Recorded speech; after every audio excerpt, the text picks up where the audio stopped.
Hello, good afternoon. Welcome to the Bookster Vacation Rental Meetup. Nick, I see you found the notes section, so that's really good. Can you hear us now? Fantastic. That's great. That's my first bit of housekeeping done. So at least we know that the microphones are set up. We had a few problems earlier on with my new setup, so we're good. Brilliant. Hi, Fiona. Nice to see you. So other bits of housekeeping that we'll do before we get started. You found the notes section, the chat section on the right-hand side. And also there is a question section at the bottom. I'll be keeping my eye on the chats and the questions coming through. Please do, oh good. Please do send us questions if you've got any. Feel free to just jump in. If you've got any comments, if you want to share any information, you're more than welcome to do so. And certainly from my perspective, I'm sure Merilee is the same. It's good to know that we're not talking to to nobody, so it's always good to get a bit of feedback as we're going along, and that's very welcome. So yes, use the chat or the question section at the bottom. And it is a webinar, so we can't see you and we can't hear you, so no point in speaking to the screen. Make sure you use the chat section, and that will work out really well. Okay, so I think we've got few people yet to come, so I'll maybe hold fire just for a moment or two. Is that okay with you, Merilee? Yeah, perfect. Lovely. Okay, I take it everyone can hear Merilee as well. Richard, do you mind just sending a message to see if you can hear Merilee? Brilliant. Nick, you're on the ball today. Fun. Lovely. Okay, well, why don't we get started? And anybody else who's going to join us, they can jump in later on. So first of all, I want to say thank you to everybody that's come along today. This is a monthly event, although it's only been 2 weeks since the last one, so that time's come around awfully quickly. But welcome to everybody that's come back. For those of you who haven't been before, this is an event hosted by Bookster, which is a property management software company based in Edinburgh. Not so sunny today, but a really nice place otherwise. And yeah, we were founded here 10 years ago, but we've got clients almost everywhere now.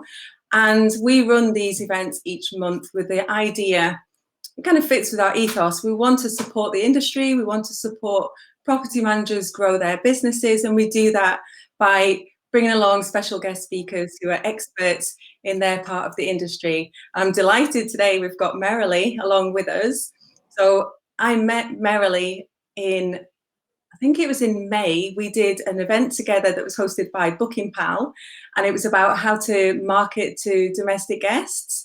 And if there is one webinar you're going to watch this year, it should be that one. It was amazing. I don't know if you Merilee, but the speakers I thought were phenomenal. The content was amazing, and I thought it was so useful for property managers. So I'll send a link to that as well, actually, in my notes after this event. But I met Merilee there, thought she was incredible, and asked if she would come along and join us today. So I'm delighted to have you, Merilee. Oh, wonderful to be here. Oh, that's lovely. For those people who don't know you, Merilee, would you like to give an introduction to who you are and how you're involved in the industry? Yeah, absolutely. So I set up my own company under the doormat. So we're a property management company based in London about 6 years ago. And about 4 years ago, together with others in the industry, everyone from Expedia, Airbnb, One Fine Stay, back then Air Sorted, lots of different players in the industry, we all came together and created the Short-Term Accommodation Association. And I've been the elected chair of the association. I'm now in my 4th year. And what we're there to do is to help ensure the responsible growth of the industry across the UK. And so I'll talk about some of the things that we do. Obviously, especially for those of you up in Scotland, we work really closely with the ASSC and Fiona Campbell. So that may be familiar to many of you as well. And, you know, our goal is to be as collaborative as we can and really work across the professional side of the industry and make sure that we're helping that the industry can grow. And certainly over the past couple of months, our job has been to work with government in particular around how to ensure that the industry can recover from what has been a pretty unbelievable crisis. And so that's a little bit about me. My background prior to this industry, I spent 13 years in Shell, in global corporate world.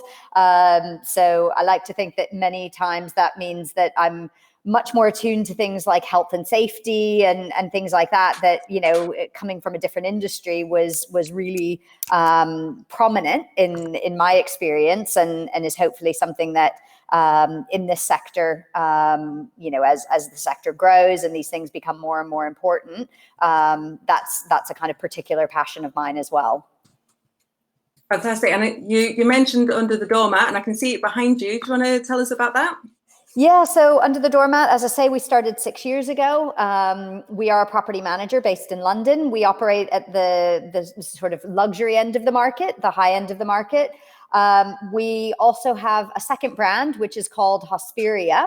And that's where we work with smaller companies who have between 5 and 50 properties in their portfolio, and try and help them with technology and support for bookings.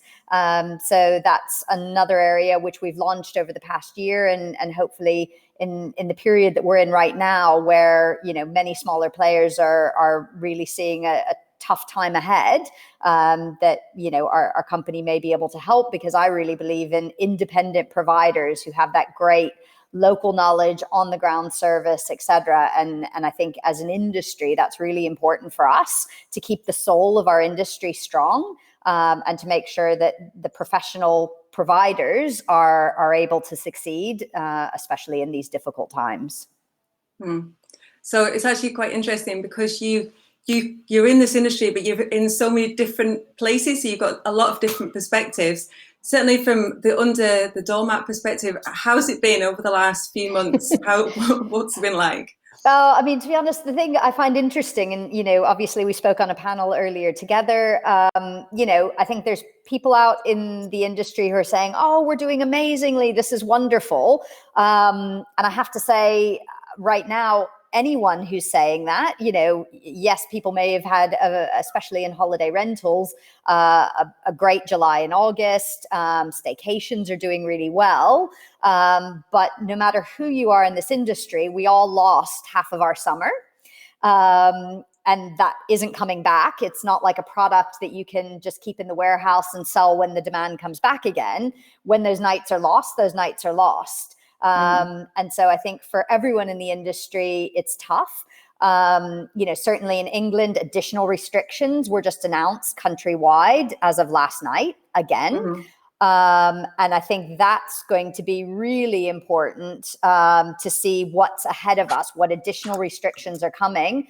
And keeping in mind, of course, that while staycations are, of course, strong and UK demand is strong, international demand is down, you know, I mean, miraculously low compared to what it should be. And with quarantine measures coming into place continuously, and unpredictably, and I think that's the most important thing, the long-term impact that can have on demand, and particularly for providers and or locations where international travel is more important, is going to be profound.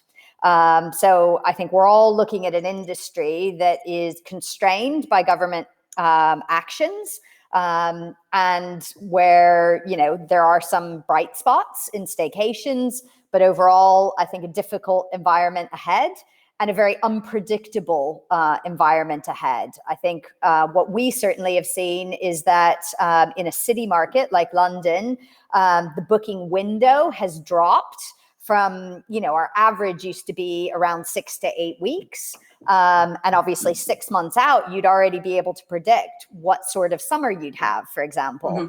Now, the average booking window is 7 days. Wow. Okay. And, you know, okay, 2 weeks out, you already have an idea, but it is very short term. And I think that's an incredible change. and just means that, as you look forward, it's going to be really difficult. I was talking this morning with someone from Colliers International, and it was really interesting to share experiences also with the hotel sector. And interestingly, what they're seeing is, for example, a hotel that was considering whether they reopen from 1st of October in London. They have a book or, forward bookings of 7% occupancy. But they need 20 to 25 to even cover costs, but they're still making that decision to reopen because they also know that if they don't reopen and they don't start building that momentum, at what stage do you reopen and what is that long-term impact going to be? So, I mean, we're all in a difficult industry, and that's, that's tough. But I also think there are some great things, particularly about our sector, and we'll come on to that in a couple of minutes. Okay. I was wondering, you were saying there about people booking with just 7 days notice rather than that kind of longer period. I wondered how that's being affected by property managers who are maybe trying to fill the spaces using a kind of pricing strategy where they drop the prices right down very close to the arrival date, and that's what's getting those bookings in. Is that something you've seen? I mean, that isn't really our pricing strategy, so it's difficult for me to comment specifically on that. I think it's actually not so much driven by pricing in this instance. It's driven by behaviors of consumers and them being unclear and not wanting to commit to plans until the very last minute. I also think that because we're in a demand constrained rather than a supply constrained world, with the exception of people going to Cornwall or potentially up to the Highlands and looking for those country destinations where they know if they don't book, there might not be availability. A lot of people realize there's plenty of availability. So holding off to book until they're absolutely certain of their plans isn't an issue.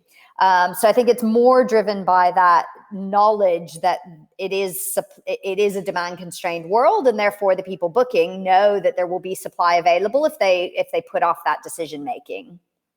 Right. Okay. Yeah. Very interesting. Okay. So for the plan for today, then, I mean, you're here because you've got all these different hats. So you've got a really interesting insight into the different strategies that people can put in place. We really don't know. Can confirm the Highlands are full. That's good. You have a lot of strategies that you can recommend.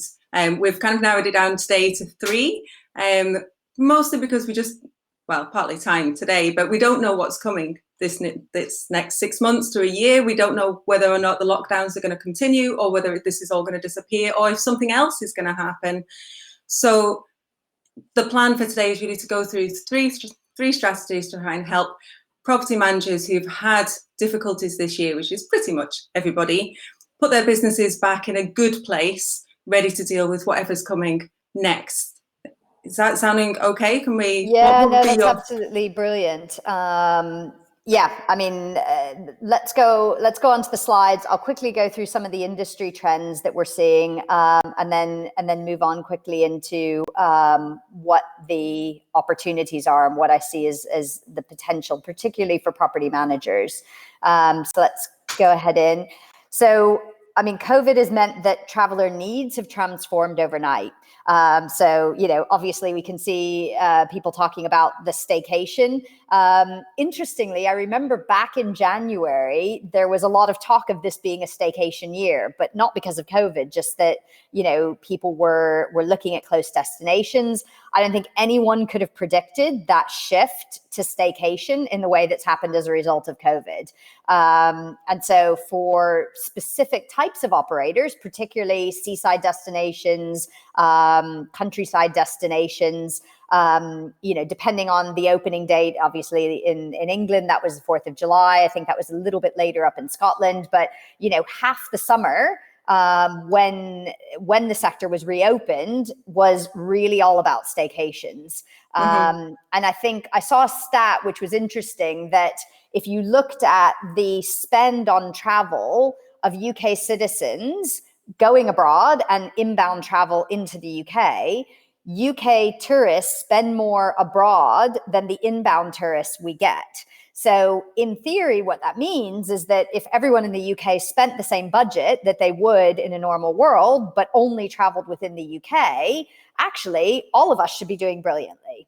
But of course, that isn't spread equally. And I think what we're seeing is those seaside and countryside destinations are doing really well. They're completely fully booked. While cities, and I suspect Edinburgh is in this mix, London, and even smaller cities like Cambridge, Oxford, Bath, lots of typical tourist destinations are primarily international travel in a normal world and haven't been replaced with those local travelers, because often people are a bit more worried about going into more crowded places. And despite the fact that I can say, having just come this morning from central London, that it's emptier than usual, safer than usual, and probably the best experience you could ever have to get to see the sites with not full of international travelers. A lot of people aren't seeing it that way. And I think that means for city destinations, it's certainly harder. I also think that, of course, with children going back to school, the typical tourist, not potentially also not traveling as often, that's a risk. And I think the other risk is, of course, that business travel isn't coming back either. So what we're seeing is that there was a bit of a surge in August, certainly in cities, but actually September isn't continuing that upward trend in the way that we'd hoped. Now that people are going back to school and that business travel isn't replacing tourism as in the way that it normally would in a month like September, particularly for those city destinations. But the traveler needs have changed. They want to know that they're visiting a quality property. They want to know that the right hygiene standards are in place. But I think critically for our segment of the accommodation industry, we're in a wonderful place in compared to hotels because we have socially distant space by its very nature. When you rent a self-catered accommodation or you rent a home, you've got your own private space. And I think that's the biggest competitive advantage. Goldman Sachs did a study in North America a couple of years ago, which showed that once people stay in homes, they often then don't go back to hotels. And I think that trend and the acceleration of that pace of change is going to be even faster as a result of COVID. And of course, we all know that we can offer those authentic experiences that people are looking for.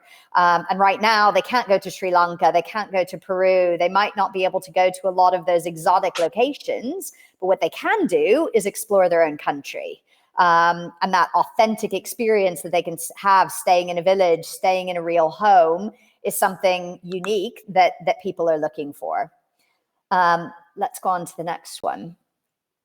And I think I've covered this a little bit. I think the professional homestay sector or self-catered accommodation is uniquely placed to succeed because, in peer-to-peer, there's always that feeling of, well, is it going to be the right standards? Who am I really dealing with? That ability to kind of check up. And I think consumers are checking who they're booking with more than ever because they want to know that they're going to have a professional company behind their stay. Those high standards, et cetera. And I think for our sector and for companies in our sector, what's really valuable is the fact that, okay, yes, on the one hand, we might have all lost half of the summer. We're all worried about our business models and making sure that we're able to see into the future. But we do typically have asset-light models, which means we aren't owning the properties in many cases. We'll have contracts to manage properties on behalf of the owners. And those asset-light models are even more important to, survival and thriving in the future.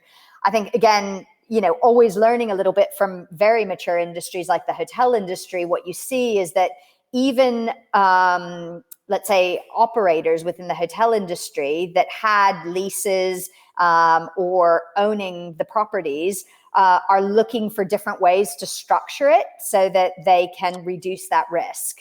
So companies that had leases are now negotiating for management agreements or revenue-based leases. And you even see some of the big property companies starting to be more open to that.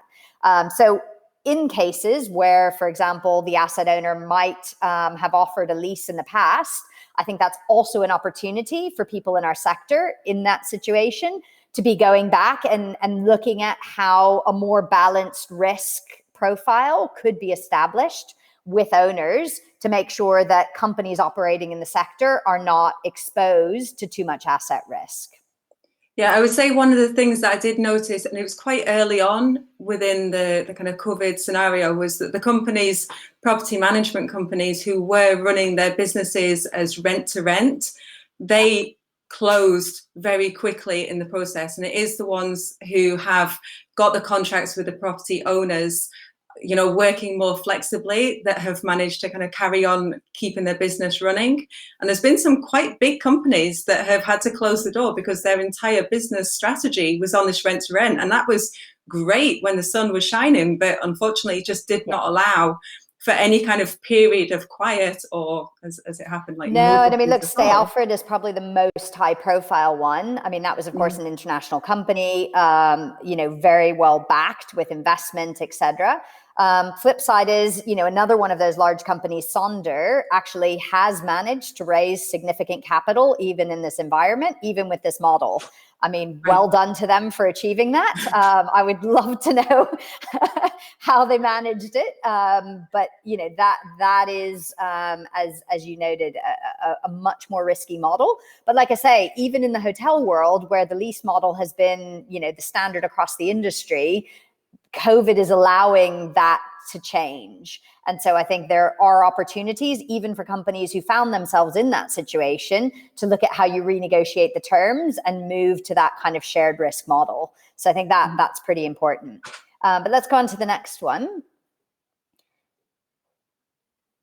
What I think the overall, for me, light at the end of the tunnel is that our industry is growing year on year. Obviously, 2020 is going to, you know, we're all going to look back and we're going to see a massive drop overall in the full year, even if there is a period of, you know, a big uptick, particularly in some segments of the market once reopening happened. But I think what we have to keep sight of is the fact that, you know, we are still an industry that will grow, and especially in a post-COVID world where I think the pace of acceleration of change from potentially hotels into short-term rentals and self-catered accommodation is going to actually be even faster. And so while we may look at the next 12 months as extremely uncertain, I think what we're going to see is over the next 12 to 18 months, that actually the recovery in our sector will come quicker than for a lot of hotels, and will ultimately be stronger in the longer term. So I think the profile of our industry coming out the other side is actually incredibly good. And I think for the companies that do the right things for their customers over this period, that make sure they've got the right reputation and, you know, implement the right professional standards, which many are doing already, I think coming out the other side is not, you know, is not a scary thing. Let's move on to the next one. So what are the things that are driving consumer confidence? I think, first of all, things like accreditation, making sure that you've got that independent standard. You know, Fiona and I've had lots of discussions about this. I mean, there are also, you know, there are lots of things which are maybe more credible, some that are less. Obviously, Visit Britain launched their Good to Go scheme, which aligned with the standards that we had developed as industry associations. So it's great that they took our standards and said, yeah, those are the standards that people need to adhere to. However, you know, there is a risk in that scenario that it can just be a tick box exercise. Yes, I comply with these things, but no one's actually checking. And so, you know, at STAA, we work with quality in tourism, and that accreditation is an independent accreditation which verifies that inspections have taken place and gives a credibility to people. And so I encourage any professional provider to get those stamps of approval. I think more than ever, consumers actually value those things. And it's often not the only deciding factor, but when they're comparing a number of properties, it can be the thing that just tips the balance for one over another, and can help drive those bookings. Yeah, we work with a company called iPrac as well. I don't know what experience you have with them, but as a third-party accreditation company, it does seem to really be adding value to the industry, being able to verify that the property management companies are real and, aren't scamming tourists, which is obviously a thing, and it's a growing thing, unfortunately. And I think it's not COVID related, it's not cleaning related, but it's adding trust to the relationship. It's actually, I had a friend talking to me a week or so ago, and he was looking to rent a property, and he was asking me how he could guarantee that the property was cleaned in the way that the property manager said it was cleaned, and how whether or not the buffer had actually been applied. There was a 24-hour buffer. And the short answer realistically is that you can't ever guarantee that. You just have to find reputable companies that you can build trust with, and have conversations if you need to have conversations. And I think we're good to go, and iPrac and these other companies that will actually give verification you've got a good, trustworthy, legit company is going to be really helpful right now. No, I couldn't agree more. And, I think that thing about having, a hygiene pledge, so in addition to good to go and the fact that we're accredited by Quality in Tourism, as a company, we just put our own hygiene promise up saying, here's the steps that we're taking to give you that confidence. And, I think that's really important. So I just saw coming up Visit Scotland. Visit Scotland has their accreditation scheme, and if I understand correctly, they're also part of the Visit Britain Good to Go scheme, which is the hygiene kind of standards, etc., that have been launched. So that is across all of Visit Britain, including Visit England, Visit Scotland, etc. So that's something that companies can go and obviously read the guidance, understand what you're signing up to, but you can in an afternoon sign up to it, and they'll verify, and that gives you a logo to be able to put that out to consumers. I think one of the other things that's interesting is, of course, insurance. And of course, in this scenario, it's different types of insurance than maybe what was most important historically. As a company, we've got Lloyd's of London-backed insurance, which protects our owners. And, that's always been a key promise for us as a brand. But I think what is even more important nowadays is there are now products out there for cancellation insurance and all these type things, which I think consumers, of course, value, but also can be a massive protection for companies to be able to offer the flexible booking terms that guests are requiring without the risk that, 48 hours before someone cancels and all of a sudden you're not able to fill that spot again. And I think that's a big risk because, of course, no one knows if in 2 weeks' time there's going to be local lockdown measures in a particular part of Scotland or England or wherever. And insurance products are now being created that allow companies and guests to have the benefit of that protection, and give people that assurance that they can book earlier and they don't need to worry if their plans change as a result of these types of measures being put in place. So it's interesting there, actually. You were just talking about having flexible cancellation rules. Is that something that you would recommend having? I know some property managers are actually going the other way and are thinking of having stricter cancellation rules so that they don't lose all this money if it's the hardest thing. And as a property manager, of course, I absolutely understand that gut feel, which is I've got to protect that income because, of course, that's your livelihood. That's how you pay your staff. The reality is, though, consumers have choices with flexible cancellation terms. And more, whether we like it or not, that's certainly the direction that the OTAs are going. We partner with Marriott Homes and Villas, and one of the things that we've seen is even Marriott, who was probably the OTA which had the least flexible approach historically, has moved much more in that direction as well. So whether we like it or not, that is what consumers are demanding now. Of course, the other option is that you combine a less flexible cancellation with some kind of cancellation protection, like an insurance policy. But I think a lot of consumers are just searching for that flexible approach. And, you know, in the same way that we all didn't necessarily always want instant book to be the way things worked, because, you know, with instant book, it's then hard to move things around or maximize your occupancy across a portfolio. In the same way that that was the direction the industry went over the past couple of years, I think flexible cancellation is the way that the industry is going to go. I mean, all we have to do is look at the airline industry. They never had flexible cancellation in the past. That was always just a no-go place for the airline industry. You bought your plane ticket, that was it. If you had to change it, too bad, sorry, you've got to buy a new ticket. And that's completely gone out the window. And I think we're going to see that in our sector as well.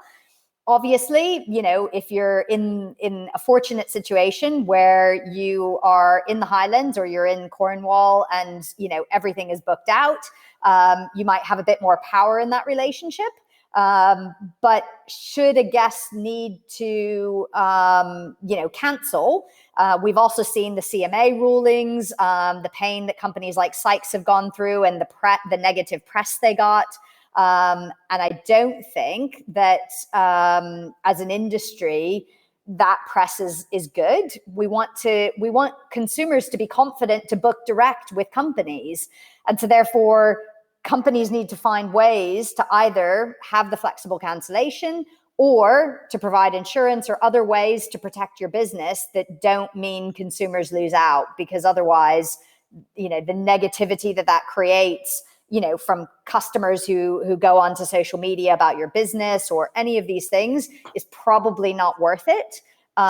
Despite the fact that then as a business, that creates an even more difficult environment to work in. But let's keep going, because otherwise we'll struggle to get through.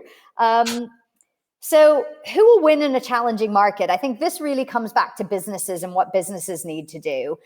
Because the reality is, you know, even for companies that have had a couple of good months, what are the next months going to look like and how certain are they? And they may look good currently, future bookings, all these things. But if we get another wave of COVID and we get bigger lockdowns hitting us, what is that going to mean? Because I think a lot of companies don't have the cash flow that they might have had even back in January, because we weren't able to have a full summer to build up that bank. You know, as a company, we went out and even though we hadn't planned to raise investment in 2020, we took advantage of the Future Fund. We raised investment from some of our current investors to just buy that padding and to know that, you know, whatever happens, we're going to be able to have our team in place. We can see a route, even if there's further closures, to having cash in the bank. I think any opportunities to ensure that you've got, you know, that buffer in the bank to make sure that you can get through another lockdown is going to be critical. Because as I said before, the reality is if we can get through, you know, whatever this wave of COVID looks like, 1 wave, 2 waves, 3 waves, you know, as a world, we are going to come out the other side at one moment or the other. And when we do, our industry is probably better placed than anyone in accommodation to succeed. So in a way, it's a bit of survival of the fittest.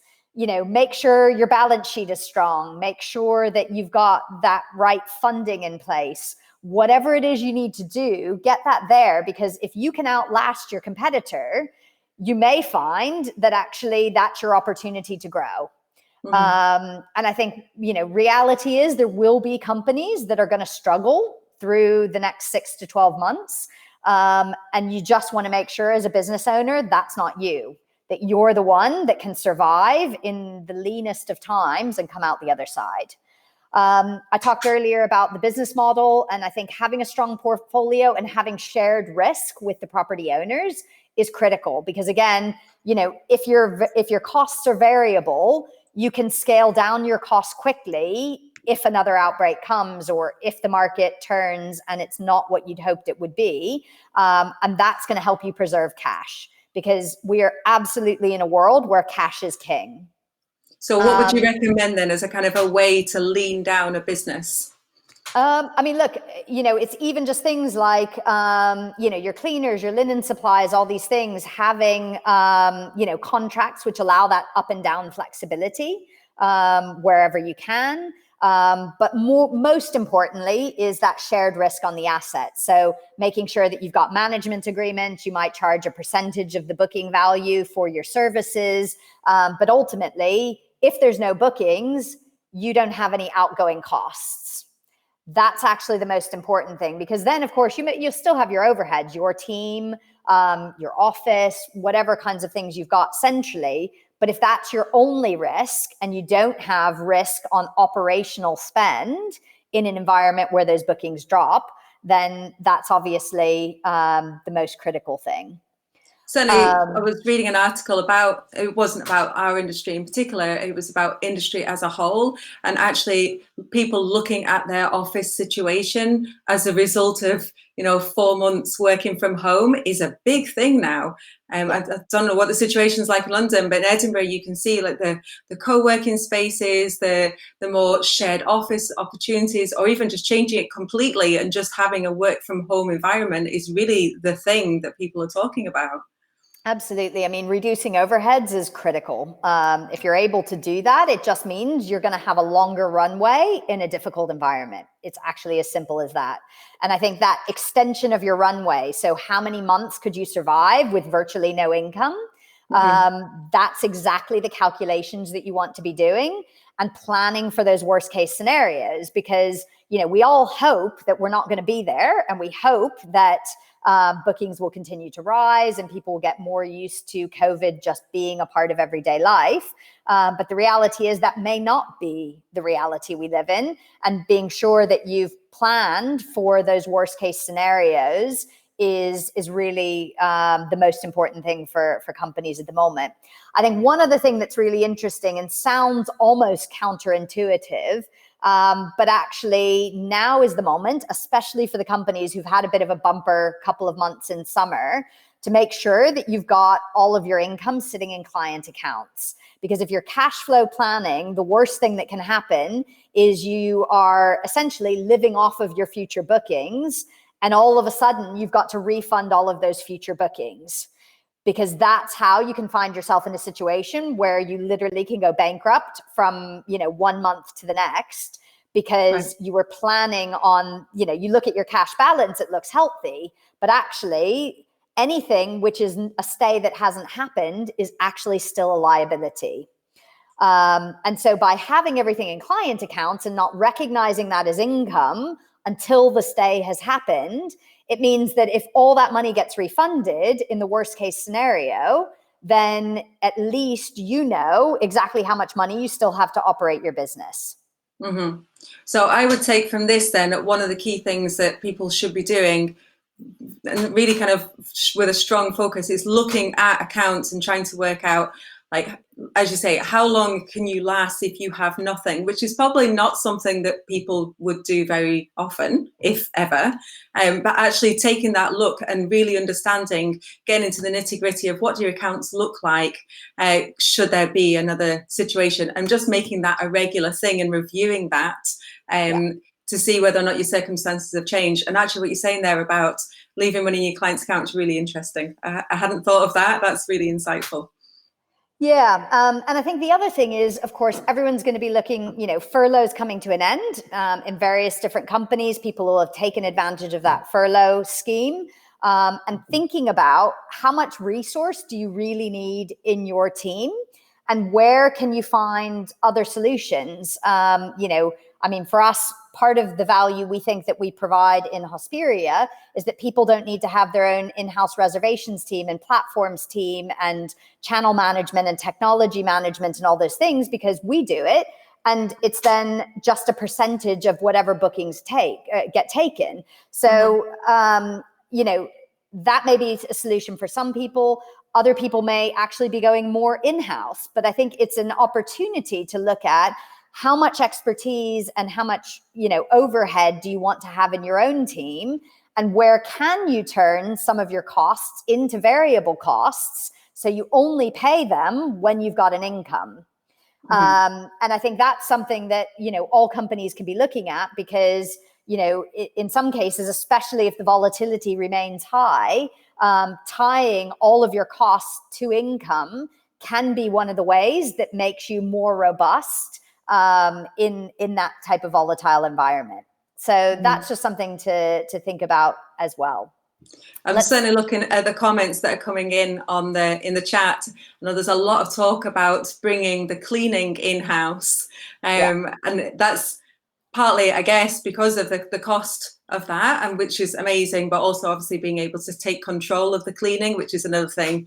Obviously, I don't know what it's like in your area, but certainly here, cleaners are always the most sought after in the industry. There are not enough really good cleaners to be able to deal with how many property managers there are in the search. So actually taking back control to some degree might actually be very, very beneficial, especially now with the requirements for cleaning.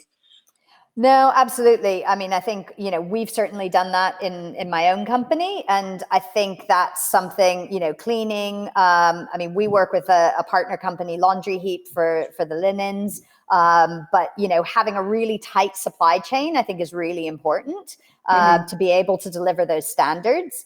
And making those choices is I think, really important. I think, again, the challenge with something like cleaning is making sure that if you've got a lot of seasonality or you've got a more volatile environment, is just understanding if all of a sudden you've got 4 in-house cleaners and you've got to pay them full time, what happens when there's another outbreak and we may not have furlough the next time round?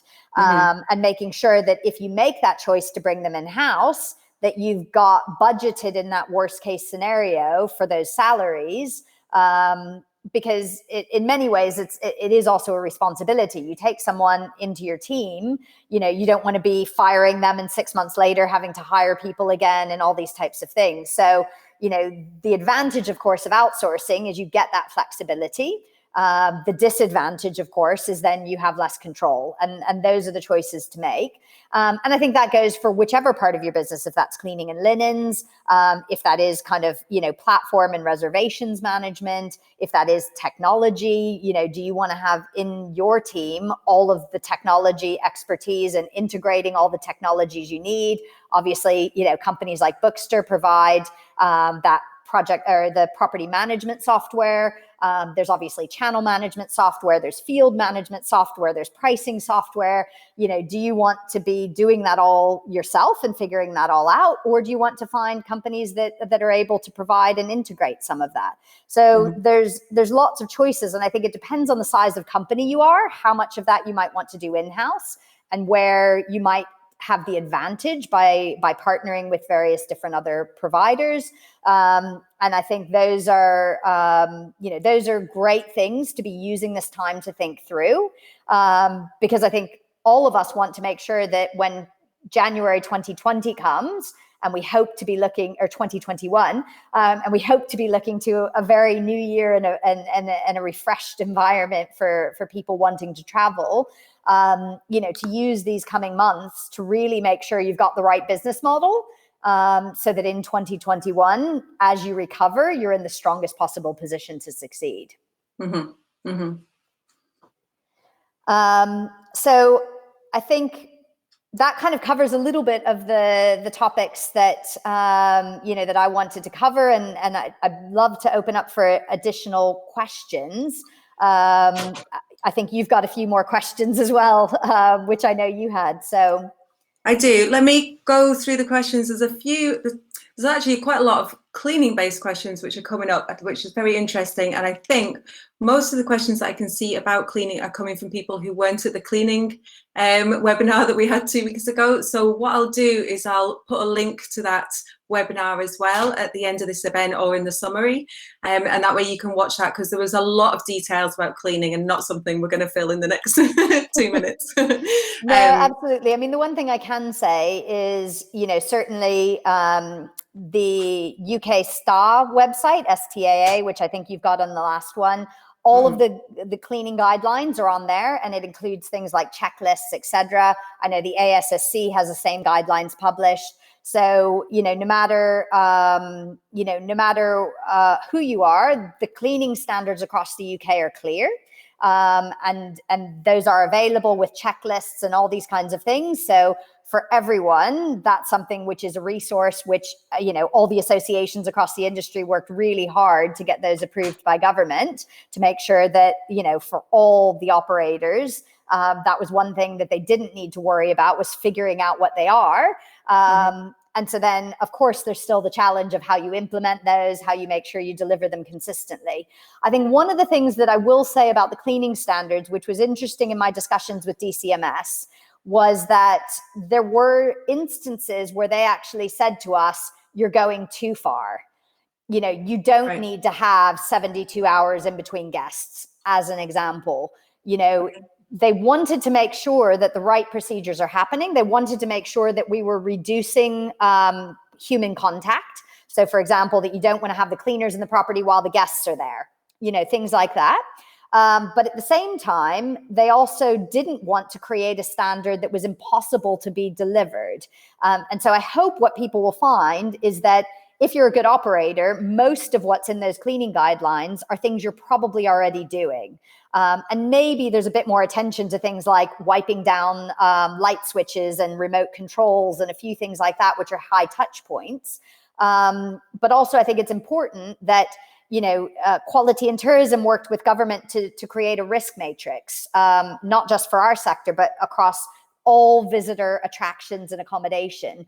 And our sector actually falls in the low risk category. And I think that's important to recognize, is that, yes, we need to do all the right things. And we know guests will absolutely use this as an opportunity to point out everything that you do wrong. We all know what that feels like. But I also think that as an industry, those of us who are professional in it are already mostly doing the right things. And it's sometimes just being clear to people the things you're doing, and also being clear about what is sensible, and that sometimes guests have this unrealistic idea of what they need to have to be safe. And I think the government guidelines help all of us to be able to say, well, I'm sorry, what you're asking for is actually not required. And I hope that the government guidelines also help companies to be able to show to guests what reasonable looks like, and that, all of us can, also not have to go overboard, with requirements which may not actually provide additional protection. So I think that's an important one as well. Okay, what I'll do as well in the notes then is I'll put the links through to the STAA website with the requirements on it, and the same for the ASSC. I don't actually have the link for Ireland, Joanne, so I'll go and investigate that and see if I can find some information that will help you. Yeah, so let me come back to you on that. I've got 2 more questions that I'm going to squeeze in there because I can. So what would be, we were talking about, kind of outsourcing or doing things yourself. So what would be the 5 essentials in your tech stack or your technology? I don't know how to describe a tech stack. So your different bits of technology that you use to run your business. What would be your top 5? Look, for any property manager, I think you've got to have channel management software. You've got to have property management software. And in some cases, those 2 can be the same thing. In some cases, they're different. You've got to have pricing software. You've got to have field management software. And I think you've also got to have really good financial reconciliation software, so that owners can get in and see their statements, and you've got a back office process that works. Interestingly, those are the 5 things that we all built into Hosperia, so that for small companies, they don't need to go and figure out what are these 5 different softwares they need and how do they integrate them. Because to be honest, all of us know that's actually the biggest nightmare is, how do you get field management software that talks to your property management software and property management software that integrates with your channel management software? Oh, and what happens when you've actually got a platform like Marriott, for example, that is not integrated with the channel manager that you use, because Marriott only uses one software at the moment, which is BookingPal. And most people in the UK don't use BookingPal. So these are all the kinds of challenges. And I think that's actually one of the biggest issues for all of us is that you need all these 5 things, but it's really difficult to get them all working together and have that integrated approach so that you're not having your team working across 5 different systems. And I think, the bigger the company, the more that you're going to want to build that yourself, integrate that yourself. The smaller company you are, the more difficult that is to have the resource and the capability to do that. Lovely. Okay, that's a good answer. Thank you. And my final question was to see, given that you are running your own companies as well, your own property management companies, what things have you learned in the last few months that you realise you're going to need to change for the next few months? Well, interestingly, one thing that I actually haven't covered in this segment is that over this period, we ran a program as an industry called NHS Homes. Some of you may have heard of it. We had people across the whole of the UK. We had more than 30 companies who participated. And that was actually a voluntary program. So that was opening up accommodation to NHS workers for free. They paid for their cleanings and the additional services, but the accommodation itself was for free. Now, obviously, as an industry, we aren't going to be able to continue just offering our product for free. But what we wanted to do out of that was to create the visibility to government of the impact our sector can have. And so with that, we gained visibility from the NHS, from the Crown Commercial Service, from DCMS and the Ministry of Housing, Communities and Local Government to the fact that actually accommodation in homes is A, less risky, and B, more flexible, because as an industry, we were able to mobilize 30 companies, 2,500 properties across the whole of the UK in a matter of 3 weeks. And we've delivered more than 20 million of free stays to NHS workers over that period. So that's an incredible feat.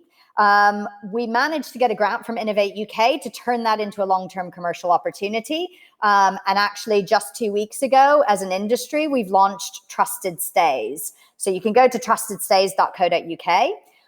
Why is that important? Because actually, if we get another wave, if the industry doesn't recover in the way that we want, government stays may actually be an important part of your mix of customers.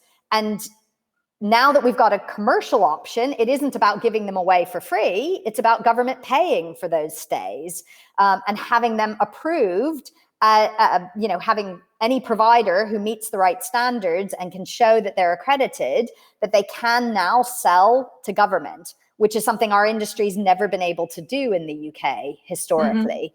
So for me, that's a great news story that out of a crisis, the industry came together, did something great, and now we are seen as a credible option compared to hotels for government to book accommodation for NHS workers and other government workers in the future.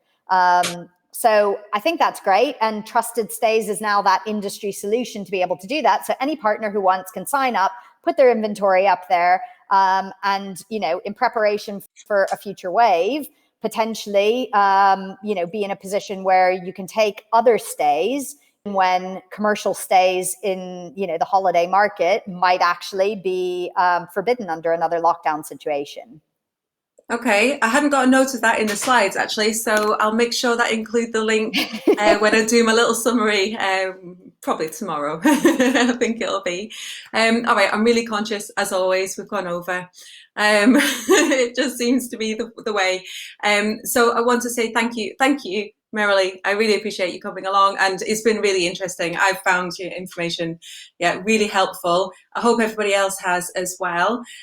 So if you do have any, great. If you do have any other questions, guys, and you want to contact us, you're more than welcome to contact me at Bookster, and I'll send you my details. I'll say, Merilee, I'm sure you'd be more than happy to answer any questions as well. Absolutely.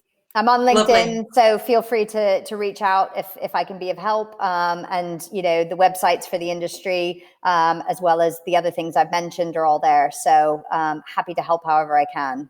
I just want to see all of us get back into the best position we can and come out the other side even stronger than we would have otherwise been. Well, that sounds ideal. Perfect. And a nice way to end it. So thank you. And thank you, everyone else. We'll have the next event. Well, I'm going to give myself a couple of weeks off. So I think it'll be the 3rd or 4th week of the next month. So look out for your inbox and look out for the summary, which I'll send probably tomorrow as well. Okay. Wonderful. Thank you. Thanks for having me, and great to speak with you again. My pleasure. Nice to see you. Bye, everyone. Bye.